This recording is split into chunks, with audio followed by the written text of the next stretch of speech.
Salam Indonesia. Anda menyaksikan berita terkini bersama saya Arna Seputra. Pemirsa, ribuan keluarga meninggalkan rumah mereka di Provinsi Kunar Timur Afghanistan. Eksodus terjadi saat pertempuran semakin memanas dan Taliban menguasai distrik Nari dan Ghaziabad di provinsi tersebut. Sejak tanggal 25 Juli pertempuran meningkat di Provinsi Kunar di mana Taliban berhasil menguasai pusat administrasi distrik Nari dan Ghaziabad.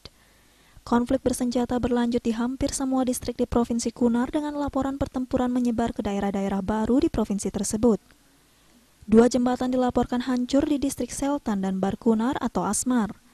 Menurut pihak berwenang setempat sampai tanggal 27 Juli, sebanyak 19.950 orang dari Provinsi Kunar dilaporkan mengungsi ke daerah yang lebih aman di provinsi tersebut dan ke Provinsi Nangarhar. Sebanyak 11.217 orang mengungsi ke distrik Asadabad, Shegal, Barkunar, Narang, Chaukai, Nurgal, dan Sarkani di Provinsi Kunar. Sisanya 5.733 pengungsi melarikan diri ke Besud, Jalalabad, Kuzgunar, dan distrik Kama di Provinsi Nangarhar. Pertempuran di Provinsi Kunar telah mengurangi akses masyarakat ke layanan dasar yang diperburuk oleh penutupan jalan.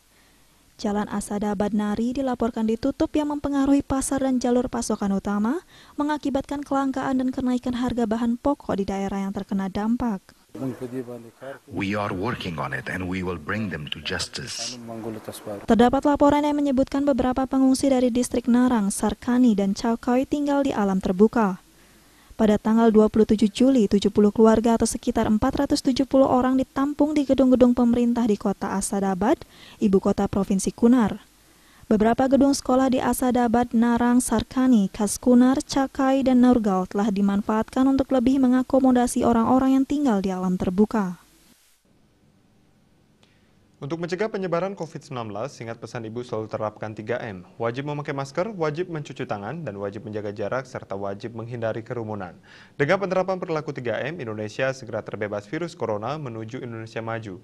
Dan update terus informasi Anda dengan subscribe dan like YouTube channel Bali TV @newsbalitv. Tetaplah bersama Bali TV. Salam Indonesia.